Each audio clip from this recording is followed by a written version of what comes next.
இந்தியாவும் இங்கிலாந்தும் நடந்த 4வது டுவெண்ட்டி மேட்ச்சில் இந்தியா வெற்றி பெற்றிருக்கு. ஆனால் அந்த வெற்றி எப்படி பெற்றது, அந்த வெற்றிக்கு யார் காரணம், அந்த வெற்றி எப்பேற்பட்ட வெற்றியாக இருக்கும், இந்த வெற்றிக்கு இடையில் இந்தியா எவ்வளோ சொதப்பிருக்கு அப்படின்னு தான் நம்ம இந்த வீடியோவில் தெளிவாக பேச போகிறோம். வாங்க வீடியோக்குள்ளே போகலாம்.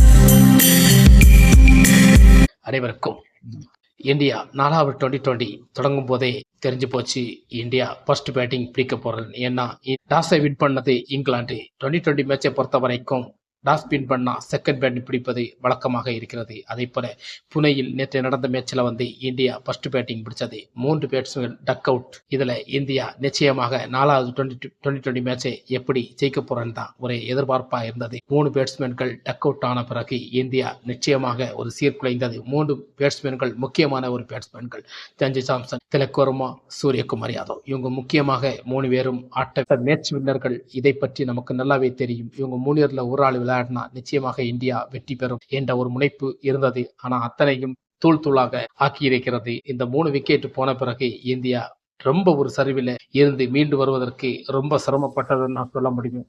நிச்சயமாக எல்லா மேட்ச்லையும் சில மேட்ச்ல கட்ரி பாண்டியா சொதப்புவாரு. ஆனா முக்கியமாக கார்த்திக் பாண்டியா மேல நமக்கு ஒரு ஈர்ப்பு இல்லாத போது அவரை எப்போதெல்லாம் நம்ம திட்டுவோமோ அப்போதெல்லாம் அவர் ஒரு ஸ்கோர் பண்ணுவாரு.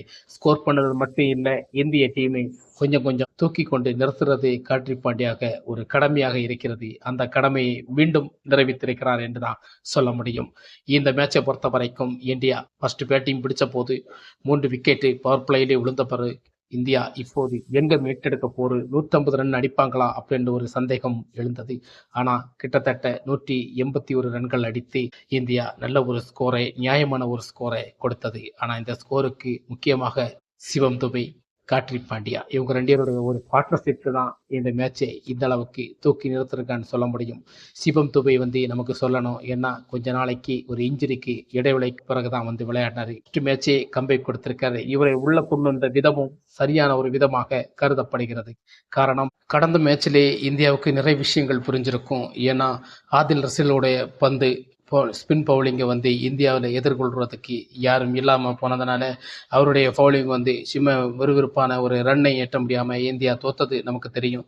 அந்த அளவுக்கு அது தோத்தனால தான் இந்தியா முக்கியமான ஒரு முடிவு எடுத்து இந்த டீம் லெவலில் டுவெண்ட்டி மேட்ச்சில் சிவம் துபை எடுத்து வச்சுட்டு டீம் லெவலில் கொண்டு வரையிலனா அது மிக ஒரு சிக்கலை ஏற்படுத்தும் என்பதை கம்பீருக்கு தெரிஞ்சனால தான் சிவம் துபை உள்ளே கொண்டு வந்தார். உண்மையிலே சிவம் துபை உள்ளே வந்தனால ஆதில் ரசீலுக்கு பந்தை விளாசி விட்டார், அடித்தார். ஸ்பின் பவுலிங் ஆனால் அவர் சிக்ஸர் துபைன்ற ஒரு பேரே அவருக்கு இருக்கிறது. அதனால சிவம் துபை உள்ளே வந்தார். சிவம் துபை உள்ளே வந்த பிறகும் மேட்ச்சு ரொம்ப விறுவிறுப்பாக சென்று முன்னாட ஃபர்ஸ்ட் பாலை சந்தித்த பிறகு அவருக்கு ஒரு கேட்ச் மிஸ் ஆச்சு. அந்த கேட்சு பட்லர் மிஸ் ஆகிட்டார். அந்த கேட்ச் மிஸ் பண்ண பிறகு நிச்சயமாக சிவம் துபை இந்த மேட்சை கைவசம் கொண்டு வந்துட்டார். அதை பயன்படுத்திக்கிட்டார். சிவம் துபை, கார்த்திக் பாண்டியா 2 பேருடைய பார்ட்னர்ஷிப் தான் இந்தியாவுக்கு 181 ரன்கள் வருவதற்கான ஒரு உறுதுணையாக இருந்தது. இந்த மேட்சுக்கு இந்த ரன்னை போதும் என்று தான் நம்ம நினைச்சோம். இருந்தாலும் அதுக்கப்புறம் செகண்ட் பேட்டிங் பிடிச்ச இங்கிலாந்து நல்ல ஒரு கம்பேக் கொடுத்தாங்க. பவர் பிளேயில் அவங்களுக்கு விக்கெட் விழாமல் வந்தாங்க. 61 ரன்னுகள் அடித்தாங்க. கடைசி பாலில் தான் ஒரு விக்கெட் விழுந்தது பவர் பிளேயில். அந்த விக்கெட்டு தான் இந்தியாவுக்கு பெரிய ஒரு திருப்பத்தை கொடுத்துருக்குமான்னு நினைக்கிறேன்.